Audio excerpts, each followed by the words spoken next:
Bismillahirrahmanirrahim. Assalamualaikum warahmatullahi wabarakatuh.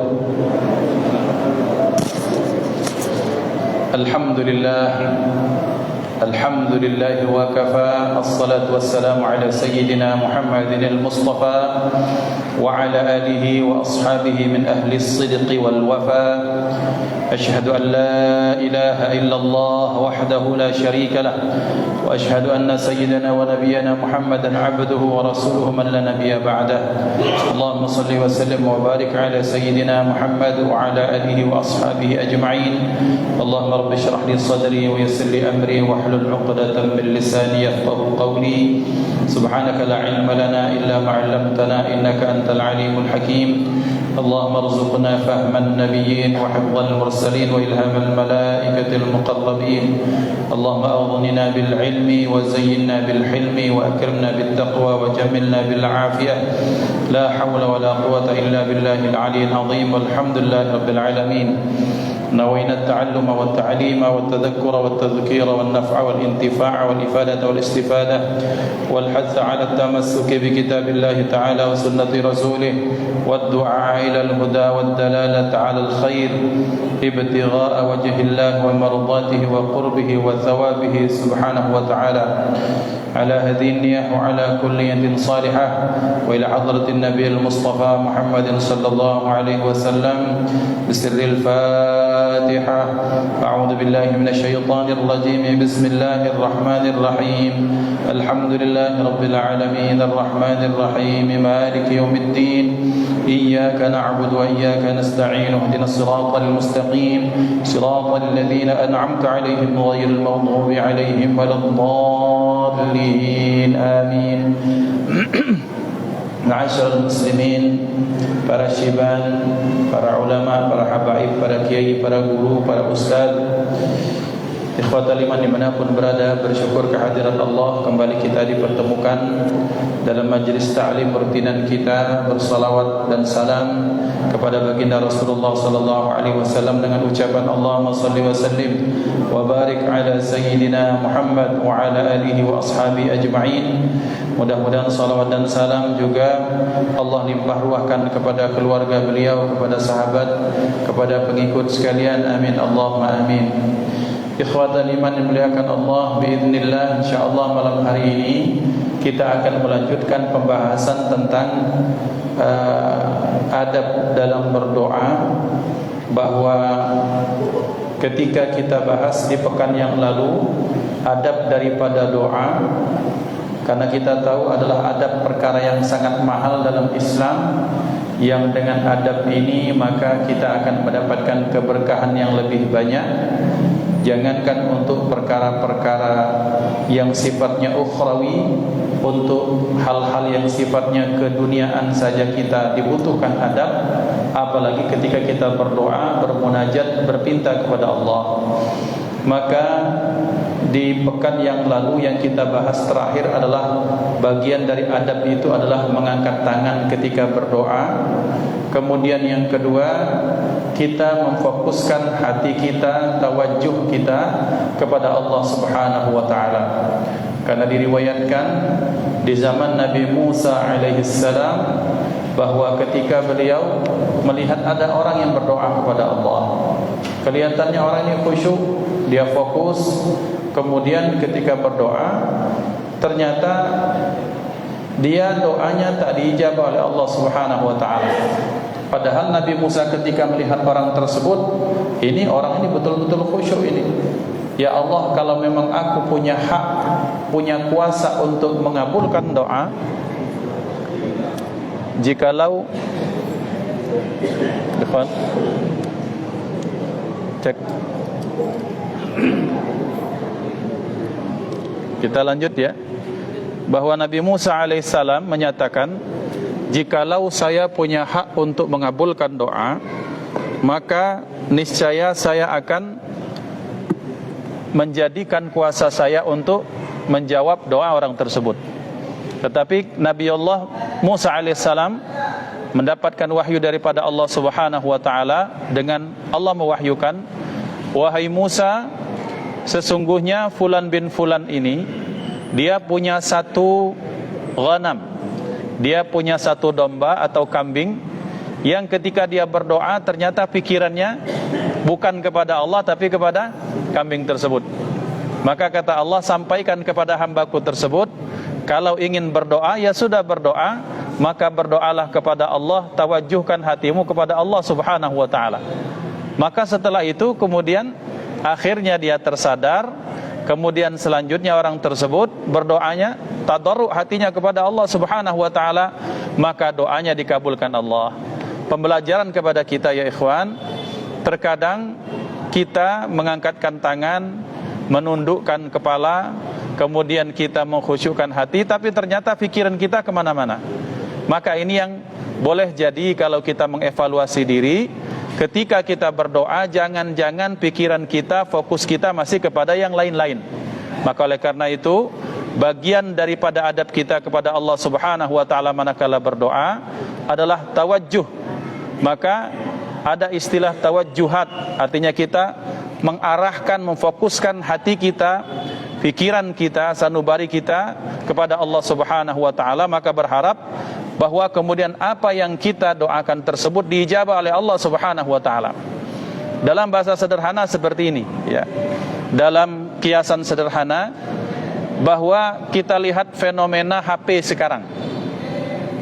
Kita sedang ngobrol sama teman, terus teman itu sambil ngobrol dia melihat HP, jawab pertanyaan kita seperti ini kita jawab sambil seperti itu. Perasaan kita gimana?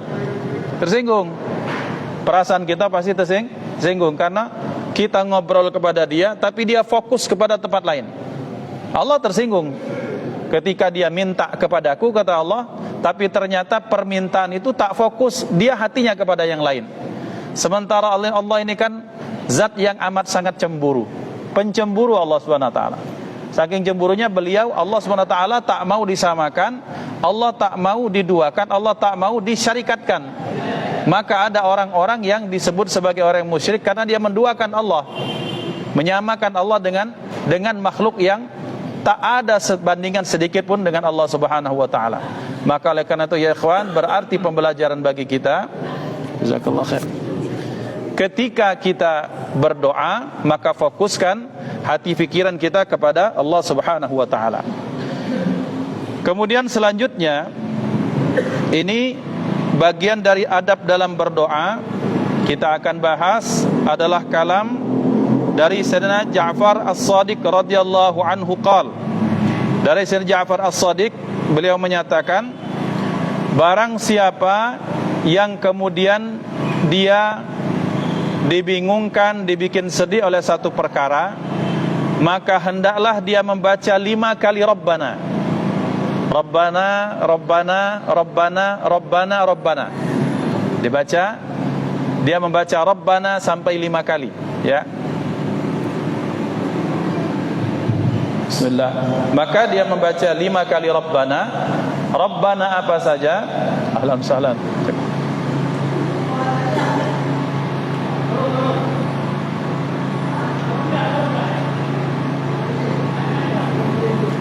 Dia membaca 5 kali Rabbana. Apa saja Rabbana yang dibaca? Ini bisa kita temukan dalam surah Ali Imran.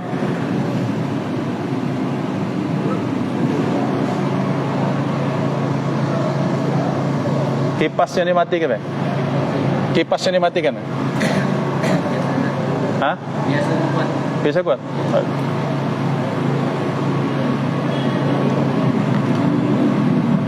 Kita buka surah Ali Imran ayat 190 sampai 195. Maka Ali Imran 190 sampai 195 itu mencakup ada 5 Rabbana.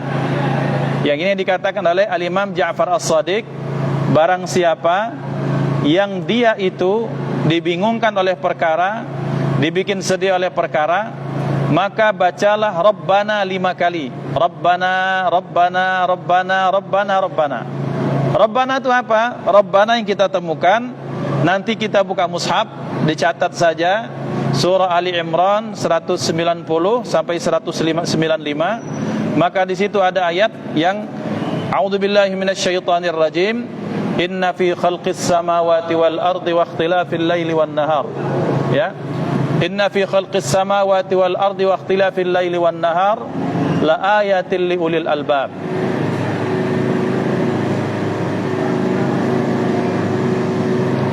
Jadi di dalam ayat dalam surah Ali Imran ayat 190 sampai 195, yang pegang mushaf silakan dipegang, dibuka. Kalau yang tidak nanti dicatat saja. Di situ ada ayat a'udzubillahi minasyaitonir rajim, inna fi khalqis samawati wal ardi wa ikhtilafil laili wan nahar la ayatin liulil albab alladzina yadhkurullah, sampai ayat sampai kita temukan ada ayat yang mengacu pada 5 Rabbana pada ayat tersebut. Yang pertama, Rabbana ma khalaqta hadza batila subhanaka faqina adzabannar. Satu, Rabbana. Rabbana yang kedua, Rabbana innaka man tudkhilin nar faqad akhzaitah wa ma lidh-dhalimin min anzar. Dua. Rabbana yang ketiga, Rabbana innana sami'na munadiyan yunadi lil iman an aminu bi rabbikum fa amanna. Kemudian Rabbana faghfir lana dhunubana wa kaffir 'anna sayyi'atina wa tawaffana ma'al abrar. Rabbana wa atina ma wa'adtana 'ala rusulika wa la tukhzina yaumal qiyamah innaka la tukhliful mi'ad. Maka kata Imam Ja'far As-Shadiq radhiyallahu anhu, barang siapa yang dia dibingungkan oleh perkara, bacalah 5 Rabbana ini. Rabbana yang itu, kemudian maka kata beliau, dibaca maka dia akan mendapatkan kebaikan-kebaikan dan dihilangkan dari apa yang disediakan. Itu adab yang berikutnya. Kemudian berikutnya, idza qala al-insanu fi du'aihi ya arhamar rahimin 3 kali. Apabila ada seorang hamba, seorang manusia membaca 3 kali di dalam doanya itu kalimat al-ismul a'zam ya arhamar rahimin yang sering kita baca. Qala al-malakul muwakkalu bih, berkatalah malaikat yang diwakilkan untuk orang tersebut, yang untuk mengurusi urusan orang tersebut, hadza arhamur rahimin qad aqbal fasal ma syi'ta. Kata malaikat tersebut, inilah Allah arhamur rahimin, zat yang paling berkasih sayang dari siapapun yang punya kasih sayang. Qad aqbal, Allah sudah menerimamu, Allah sudah menerimamu, maka fasal ma syi'ta, maka pintalah, bermohonlah, berhajatlah kepada Allah apapun yang kamu minta. Maka ikhwan dimuliakan Allah, berarti bagian adab daripada berdoa salah satunya ketika pengen diijabah, setelah mengangkat tangan, setelah menghadirkan hati, kemudian kita membaca dengan kalimat Rabbana. Kenapa harus Rabbana? Karena Rabbana dari kata-kata Rabba yurabbit tarbiyan wa tarbiyatan, bahwa murabbin artinya Allah subhanahu wa ta'ala sebagai ilah, Allah sebagai Rabb. Maka pada konteks ini apapun hajat kita itu akan dikabulkan Allah. Apa makna Rabba? Rabba itu artinya mendidik, Rabba itu artinya mengayomi, Rabba itu artinya menumbuhkan, Rabba itu artinya memelihara. Maka Allah sebagai Rabbun, pemelihara, pendidik, pengayom, termasuk ketika kita berdoa, maka apapun yang dihajatkan kita minta dengan kata Ya Rabbana. Maka kalau doa kan banyak dengan Rabbana, bukan ilahana, karena ilah pada konteks ibadah. Kalau permintaan itu dengan kata Rabbana, karena memang Allah sebagai Rabbun, sebagai Tuhan yang mengatur alam semesta, yang Allah mengabulkan hajat, Allah yang menjaga kita, dan dalam bentuk penjagaan itu salah satunya Allah mengabulkan doa-doa dan pinta kita. Maka Rabbana atina, Rabbana adkhilna, Rabbana inni askantu min dzurriyyati, terus banyak sekali Rabbana. Hajat pinta dengan kata Rabbana, jarang dengan kata ilahi. Karena ilahi dalam konteks kita ubudiyah, ibadah, penghambaan kita kepada Allah. Sedangkan konteks kita penghajatan kita kepada Allah dengan menggunakan kata Rabbana. Berarti kita mengakui ya ayyuhan nas antumul fuqara. Kita sebagai manusia kita ini fakir, kemudian selanjutnya Allah yang maha kaya lagi, maha pengijabah doa. Maka berikutnya ketika berdoa, sebagaimana Allah menyatakan walillahil asmaul husna fad'uhu biha.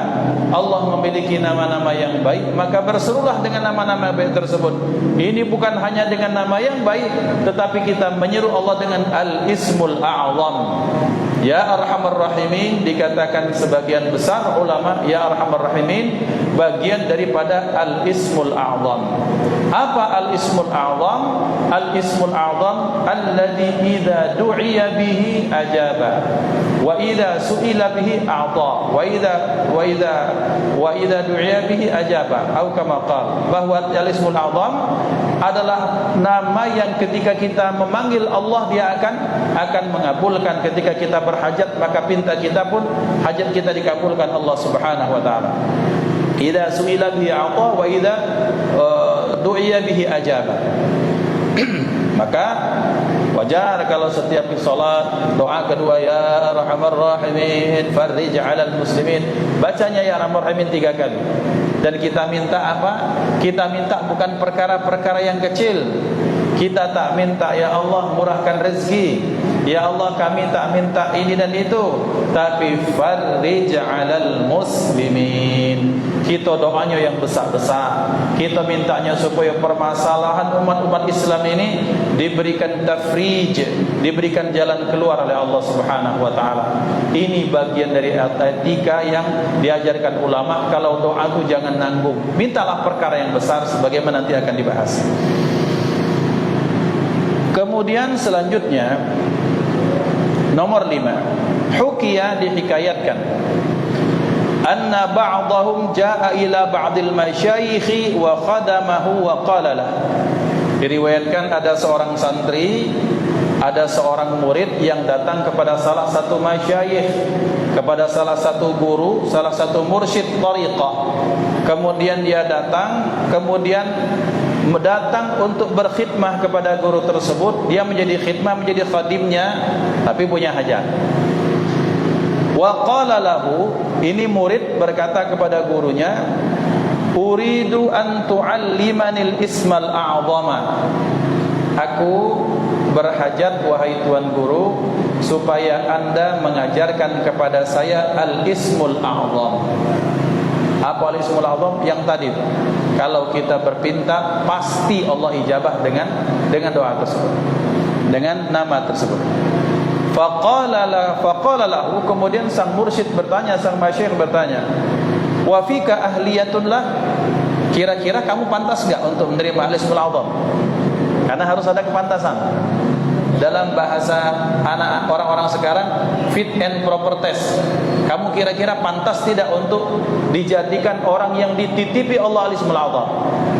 Kata dia, na'am, pede dia. Oh pantas, santri lah baca kitab kuning, kira-kira itu lah mondok 5-10 tahun, lah hafal alfiyah, hafal ini, hafal itu. Kira-kira kalau kita bahasakan dengan bebas.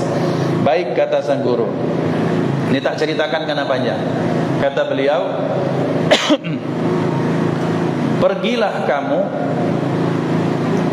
ila babil balad. Pergilah kamu di perbatasan kota.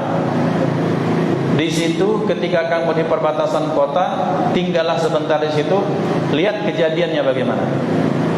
Ternyata ketika dilihat ada seseorang tua, yang orang tertua tersebut itu mencari kayu bakar dengan susah payah. Kemudian kayu bakar dikumpulkan, ditaruh di atas himarnya, keledainya. Ketika dikumpulkan, maka sudah terkumpul siap dijual. Ada satu oknum tentara. Ada oknum tentara, kayu bakar diambil, dirampas, diambil, kemudian ya sudah, itu orang dipukul lagi orang tersebut. Kemudian selanjutnya balik dia. Balik, kita tanya, apa yang kamu dapat? Kata beliau, saya menemukan ada kejadian yang tak mengenakkan hati. Apa kejadiannya? Ceritakan ada orang tua sudah susah capek cari kayu bakar, kemudian siap dijual untuk apa? Kemudian diambil oleh oknum tentara itu. dipukul lagi. Sang syekh ini bertanya, kira-kira kalau aku ajarkan kepada kamu Al-Ismul A'zam, atau kamu sudah mendapatkan ijazah dari Al-Ismul A'zam, apa yang akan kamu lakukan dengan Al-Ismul A'zam? Oh, saya minta kepada Allah, sang tentara ini dicelakakan Allah.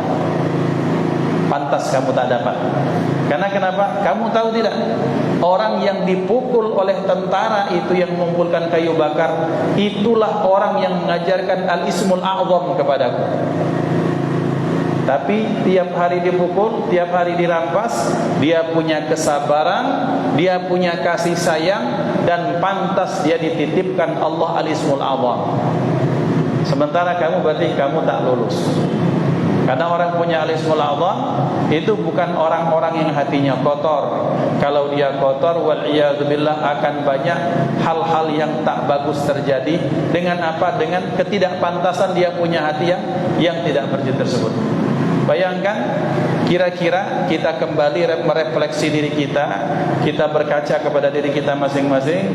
Kita ternyata dititipu Allah, misalnya kita punya Al-Ismul A'zam, kita punya musuh zalim kepada kita, dirampas. Kira-kira kita masuk bagian yang mana? Apakah kita masuk seorang tua yang mengajari syekh ini Al-Ismul A'zam, yang tukang kumpulkan kayu bakar, tiap hari dia mencari, diambil, dipukul lagi? Ataukah kita jadi pemuda tersebut? Masing-masing hanya Allah dan kita yang tahu dengan diri masing-masing. Maka ikhwan dimuliakan Allah, maka berarti bahwa ternyata Al-Ismul A'zam itu cari jodohnya dalam bahasa kita. Bahwa sesuatu itu harus berjodoh, dan jodoh yang paling pas adalah kepada orang yang hatinya bersih. Tak terbayangkan misalnya kalau bapak yang tua itu, beliau yang punya Al-Ismul A'zam, kemudian ternyata beliau punya emosi atau hati seperti pemuda ini, alangkah banyak yang celaka gara-gara doa tersebut atau Al-Ismul A'zam tersebut. Maka berarti bahwa ini yang diajarkan para ulama, bahwa ketika punya Al-Ismul A'zam maka dipergunakan untuk mencari ridha Allah dan yang baik-baik saja. Kemudian selanjutnya, yang keenam, ruwiya, diriwayatkan, anna muridan talaba min syaikhihi an yu'allimahul ismal a'zama.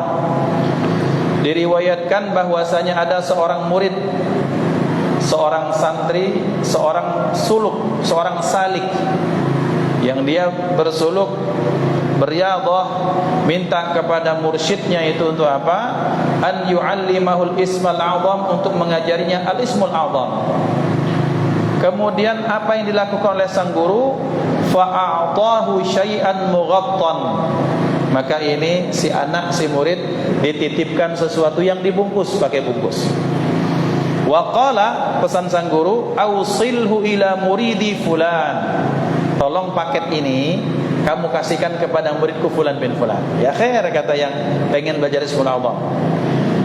Fa akhadahu thumma fatahahu fit tariq.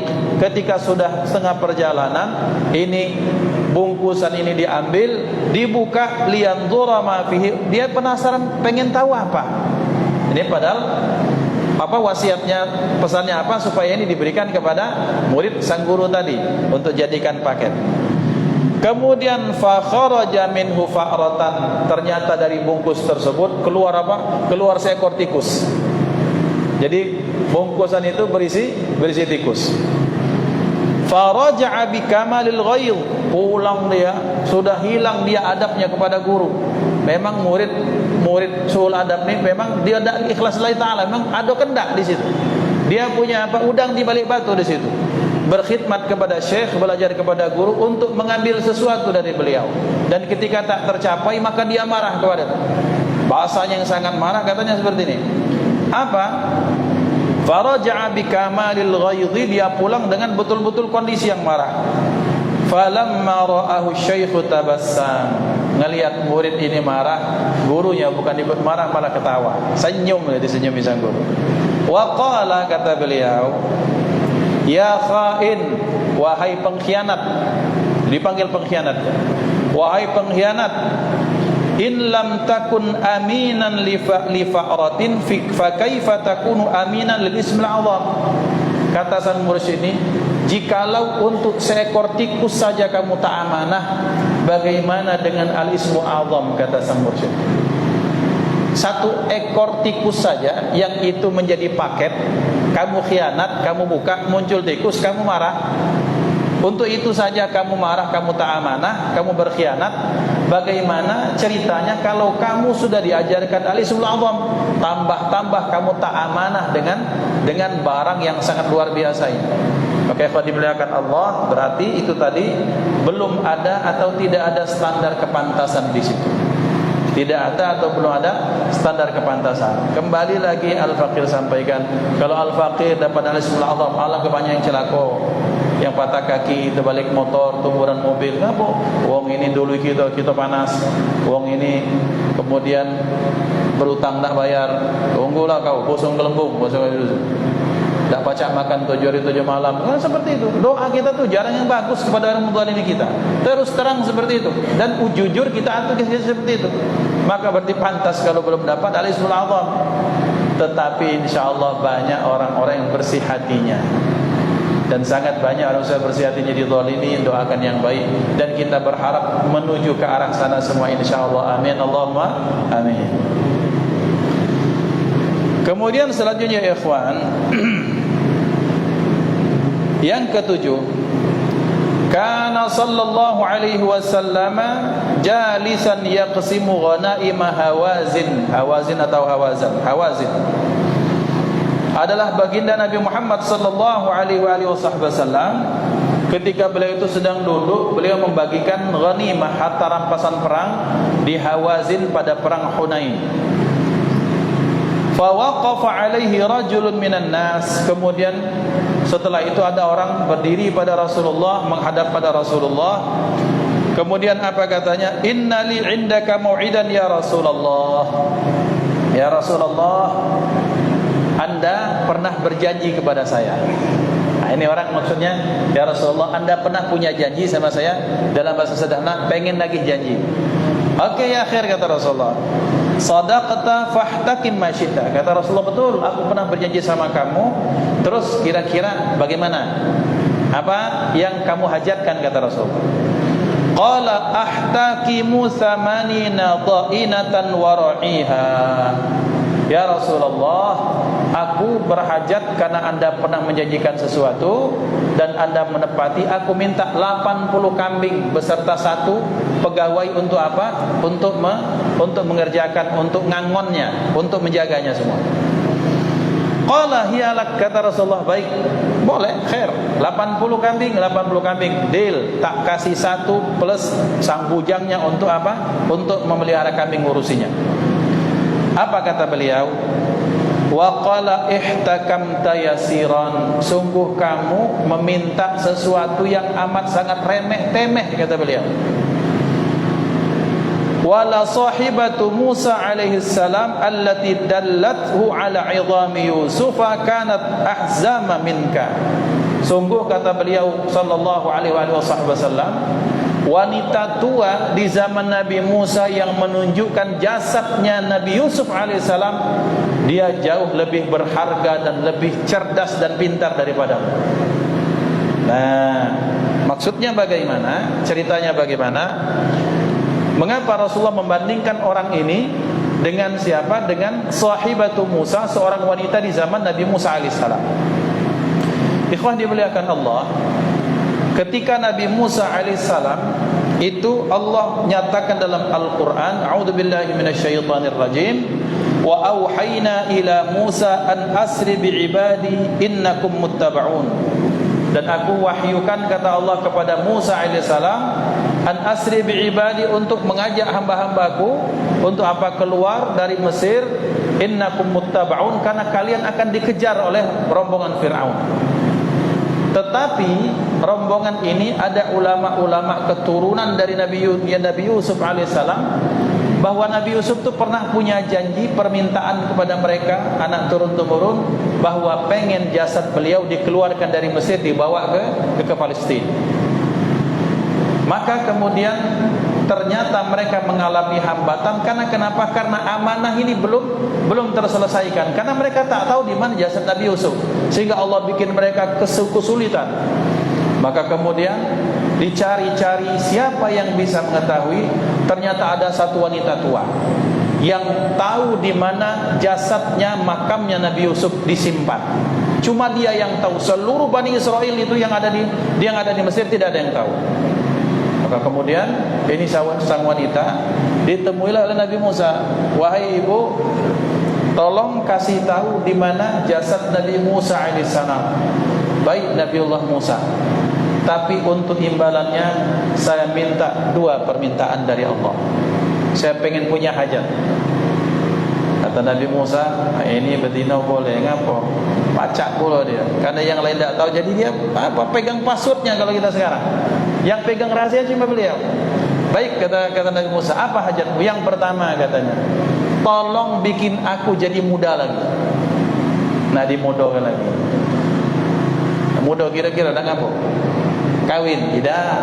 Supaya aku bisa keluar dari Mesir dan menemani anda ke Palestina. Itu jangan minta dikawin Nabi Musa, itu pikiran antum kalau itu. Muda itu bukan apa, supaya bisa berjihad, supaya bisa berusaha menyelamatkan keturunan Nabi Yusuf itu bersama Nabi Musa, ingin bantu dakwanya Nabi Musa. Baik, maka saat itu dia doakan langsung jadi muda. Yang kedua apa kata Allah? Aku ingin menemanimu di surga bersama. Wah, Nabi Musa tidak setuju. Kata Allah, jangan Musa, ini hambaku minta. Akhirnya dikabulkan. Maka dia akan menemani Nabi Musa selevel, maksudnya satu surga bersama Nabi Musa, bertetangga dengan Nabi Musa di surga. Cerdas tak Pak? Cerdas. Bandingkan dengan bapak ini tadi. Apa pikiran bapak tadi? Perut Pak. Jadi mikir perut Pak. Mana ada 80 kambing, pacak beranak pinak, pacak jadi suge, duit, makan lemak, jalan-jalan kan untuk ujung-ujungnya kan pakai perut. Tak terfikirkan dia kepada akhirat. Tapi ini wanita cerdas. Maka kata Rasulullah, sungguh wanita tua zaman Nabi Musa itu jauh lebih cerdas daripada kamu. Karena dia meminta sesuatu yang jauh lebih berharga dan lebih hebat. Lah kalau sudah bertetangga dengan Nabi Musa di surga, apalagi nak 80 kambing, 1000 kambing pacak gitu. Bukan kambing, lah siap jadi kebulinya. Nah, ini kan orang-orang cerdas seperti itu. Maka ikhwan dimuliakan Allah, berarti pantas. Di dalam Islam, kecerdasan itu tidak diukur dengan otak, dengan pikiran yang pendek. Rasulullah menyatakan al-kayyis, orang yang cerdas itu, orang yang visioner itu, siapa mereka? Mandana nafsahu wa amila lima ba'dal maut atau kama qala Rasul. Orang yang cerdas adalah orang yang terus mengevaluasi dirinya, aku ini benar atau salah, ma'amanu. Terus dia mengevaluasi dirinya, melihat pada dirinya sendiri, tidak ngitung ke uang banyak, nyari kekurangan, nyari dosa, nyari apa. Kemudian apapun pekerjaannya dia orientasikan untuk setelah kematian. Masya Allah, Habibana Mahdi bin Syahab rahimahullah rahmatul abrar, orang yang sangat cerdas, orang yang jenius, dan kita semua sudah dihutangi kebaikan oleh beliau. Kebaikan-kebaikan yang banyak beliau lakukan setelah meninggal. Bagaimana kita semua terhutang kebaikan kepada beliau, mendoakan, jadi sedih, mengingin melanjutkan kebaikan beliau, amanah beliau. Apapun yang beliau kerjakan adalah untuk tabungan beliau setelah meninggal. Dan terbukti itu orang-orang cerdas. Jadi berarti kalau ada orang, dalam bahasa sekarang saving money, mereka investasi Pak. Alhamdulillah kami banyak kenal orang-orang yang cerdas. Tapi cerdas dunia, belajar ilmu ekonomi. Ustaz kita ini kalau sudah pensiun dari sini kita bikin ini, Ustaz investasi, bikin ini. Tapi ujung-ujungnya apa? Ujung-ujungnya tetap untuk dunia. Belum cerdas. Yang cerdas itu adalah bahwa apapun yang dilakukan, kalau sudah menghadap munkar nakir, kita bisa menjawab dengan lancar, kita bisa tenang. Dijadikan istilah orang rest in peace, istirahat dengan tenang dalam keabadian untuk orang-orang yang cerdas. Apapun amalnya untuk setelah kematian, itu orang yang cerdas. Maka orang Pak kalau masih mikirnya dunia, kaget Ustaz, kan ada nih orang dari sebelum kuliah beda tergambar, nanti saya kuliah di sini, setelah itu dapat pekerjaan, gaji besar, rumah besar, nanti kalau sudah mau pensiun, investasi saya di mana-mana. Lah cerdas belum? Belum. Karena ngapuk mikirnya masih dunia. Barang sebanyak itu di akhirat hisabnya panjang, tambah kerepotan. Tapi ketika dia cerdas itu, kalaupun dia banyak investasi, dipakai untuk bantu ini, bantu ini, bantu ini, bantu ini, maka itu orang-orang yang betul-betul cerdas. Adalah untuk setelah mati itu dilihat orang cerdas atau tidak itu di situ. Maka sang wanita yang di zaman Nabi Musa itu cerdasnya bahkan Nabi Musa enggak kebaca. Ngapo nak minta muda, awalnya tua baik besok gitu. Tapi ternyata ketika dia minta muda adalah untuk membantu dakwahnya Nabi Musa. Kenapa dia minta bersama Nabi Musa? Ya kalau sudah bersama Nabi, bersampingan dengan Nabi, bertetangga dengan Nabi, berarti level kita nih luar biasa. Itu kan orang yang hebat. Apa bayarannya? Dia memberikan informasi tentang jasadnya Nabi Yusuf alaihissalam. Maka dalam riwayat, jasadnya Nabi Yusuf itu ada di sungai atau ada di danau, kemudian dikeringkan airnya, katanya buka di situ. Ketika dibuka betul, maka dia minta bayaran dengan 2 hajat tadi. Insyaallah. Jadi rugi, Pak. Maka kadang-kadang ya ikhwan, kita ini kan tadi kira-kira itu ternyata saat itu pintu ijabah sedang dibuka, sedang dibuka sama Allah. Ya Allah, pengen di akhirat bersampingan dengan Nabi, kan seperti itu kira-kira. Maka itu yang kemudian kadang kita ini doanya itu jangan sampai hal-hal yang ya Allah pengen makan ayam kampung, ya malam ala keringan ya boleh betul-betul. Tapi terkadang kita tuh tak, ketika kita tahu bahwa ternyata tadi itu ternyata pintu langit sedang dibuka, alangkah kecilnya doa kita, alangkah murahnya doa kita, alangkah tak berharganya doa kita dibanding kalau ketika kita minta ternyata sesuatu yang besar Allah berikan yang besar. Maka kira-kira ini bukan apa ya, bukan untuk politik. Kata Al-Imam Ahmad Ibn Hanbal radhiyallahu anhu, kalau kamu pasti punya satu doa yang diijabah sama Allah, pastikan kamu minta supaya mendapatkan pemimpin yang adil. Kenapa? Pemimpin yang adil ini kunci. Sikap pemimpin adil, bertakwa kepada Allah, amanah, selesai satu bangsa. Kalau kita, ya Allah, pengen hari baru ya Allah, jando, kayo, belaga, dapat. Kira-kira mah itu. Kita tuh masih hal. Tapi kata Imam Hanbal, kalau kamu punya doa yang diijabah, mintalah pemimpin yang adil, yang dengan itu urusan dunia, Islam segala macam akan terselesaikan. Doa yang tepat, doa yang cerdas.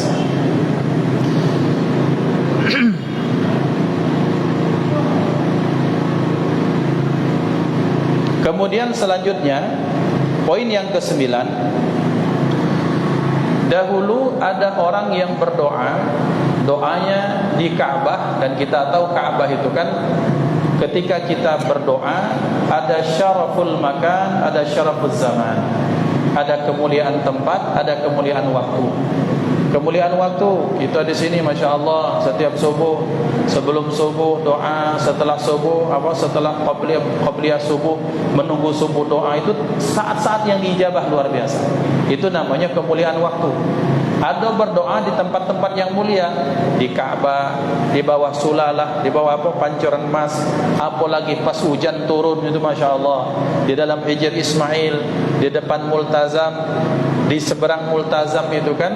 Ini Multazam ini kan, ini Hajar Aswad sampai pintu Ka'bah. Jadi Multazam itu bukan sekadar pintunya saja, dikatakan ulama, Multazam itu antara Hajar Aswad dengan pintu Ka'bah itu Multazam. Jadi bukan pintunya, Pak. Di sini ada space, ini mustajab juga. Nah, di sini ini Multazam, di sini dulu ada namanya pintu namanya Mustajar. Di sini dulu ada pintu Ka'bah, tapi ditutup di zaman siapa? Entah di zaman siapa. Sebelum Rasulullah sudah tutup kalau tak salah. Mustajar ini, maka di sini merupakan tempat yang mustajab, yang tak banyak orang yang tahu. Maka ini kami dapat dari Abi Ihya Ulumuddin, dari Abu Yasin Muhammad bin Ali Al-Maliki, bahwa di sini ketika seorang berdoa itu pun mustajab. Mudah-mudahan Allah sampaikan kita suasana amin Allahumma. Maka ikhwan dimuliakan Allah, si fulan bin fulan ini berdoa di Ka'bah, yang kita tahu kemustajaban doanya jauh lebih terbuka dibandingkan tempat yang lain. Tapi dia berdoa, nah ini adab dalam berdoa harus dibarengi dengan ilmu. Ketika dia berdoa dengan bahasa ya Dzul Jalali wal Ikram, pakai dzul. Padahal mestinya ya dzal jalali wal ikram. Nah, dia doa tak dikabulkan, dia doa tak dikabulkan, ya dzul jalali wal ikram, minta ya Allah tak dikabulkan. Kemudian bertanyalah kepada orang-orang yang Masya Allah para aulia. Para aulia ini kan orang juga alim secara nahwu katanya. Kamu berdoa dengan kaidah yang salah. Dalam ilmu nahwu ketika ada ya nida bentuknya mudhaf mudhafun ilaih, maka mudhaf itu ya Rasulullah itu bukan ya Rasulullah tapi ya Rasulullah. Ya Habibullah bukan ya Habibullah, ya Habiballah. Terus seperti itu. Maka termasuk ketika kamu berdoa, tadi kamu berdoa ya Dzul Jalali wal Ikram itu salah kata sang guru. Yang benar ya Dzal Jalali wal Ikram. Itu bahasa nahwunya seperti itu. Maka dikatakan beliau, maka setelah itu dia berdoa dengan permintaan yang tepat dengan bahasa ya Dzal Jalali wal Ikram, maka doanya diijabah Allah Subhanahu wa taala. Apa pembelajarannya? Ternyata dalam berdoa pun kita harus hati-hati dengan ilmu nahwu dan sorofnya, supaya jangan sampai salah berdoa, supaya yang kita doakan itu tepat, supaya yang kita doakan tersebut tepat sasaran dan maksimal. Ini adab dalam berdoa. Jadi banyak tadi apa doanya? Mengangkat tangan, menghadirkan hati, kemudian tawajuh kepada Allah Subhanahu wa taala, menggunakan al-ismul a'zam. Kemudian selanjutnya apa? Kita berdoa dengan sesuatu yang paling berharga menurut kita. Berharganya di akhirat bukan hanya sekedar untuk kehidupan yang sebentar ini. Kemudian selanjutnya apalagi kita berdoa dengan apa? Berdoa dengan berdasarkan ilmu, berdasarkan kaidah-kaidah yang benar. Ini yang berikutnya. Kemudian selanjutnya orang yang berdoa juga harus cerdas, cerdik dalam melihat siapa dan di mana potensi-potensi doa itu bisa diijabah Allah. Maka yang ke-10, ad-du'a'u mustajabun 'inda ad-da'wati kat-tadrisi wal khutbati. Doa itu mustajab ketika berdakwah seperti mengajar maupun khutbah. Falyahrisil insanu ala du'a'id da'i aw ma hadza ma'na, maka mestinya lah orang-orang itu banyak-banyak minta kepada ad-da'i ilallah, kepada orang-orang yang dakwah kepada Allah Subhanahu wa taala. Jadi kita jengok guru-guru kita ya ikhwan yang ngajar di kelas, bapak ibu guru kita itu orang ad-da'i ilallah, mereka mengajarkan kebaikan. Kemudian kita mengajarkan orang-orang yang mengajar di majelis, mengajarkan khutbah, mengajarkan apa, maka itu adalah orang-orang yang mereka sedang dakwah. Sementara doa orang dakwah mendakwakan Islam itu diijabah Allah, maka kita sering-seringlah minta doa daripada mereka. Maka ketika kita datang kedatangan guru-guru mulia kita, habaib kiai, tuan guru ajengan, kita datang, kita berlomba-lomba minta doa. Karena kenapa? Karena mereka orang-orang yang sedang mendakwahkan agama Allah Subhanahu wa taala. Maksa apa? Kita maksimalkan, kita ambil fasilitas tersebut. Sudah Isya? Sudah azan. Nah, insyaallah mudah-mudahan manfaat yang kita pelajari, mudah-mudahan yang kita pelajari ini sedikit jadi banyak dalam pandangan Allah, dan mudah-mudahan al-faqih dan kita semua bisa mengamalkan apa yang kita bahas ini insyaallah. Bismillah, kita tutup dengan khitamul majlis.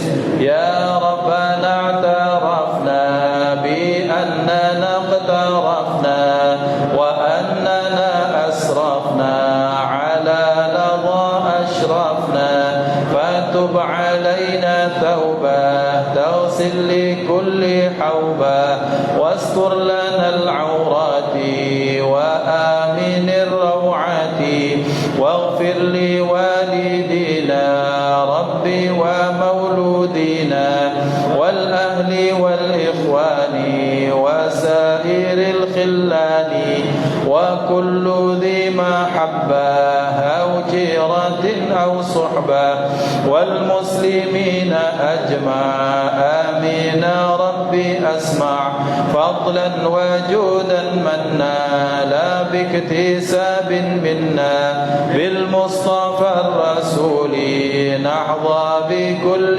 سول صلى وسلم ربي عليه عد الحب وآله والصحب عداد طش السحب والحمد للإله في البدء والتناهي سبحان ربك رب العزة عما يصفون وسلام على المرسلين والحمد لله رب العالمين ثم السلام عليكم ورحمة الله وبركاته.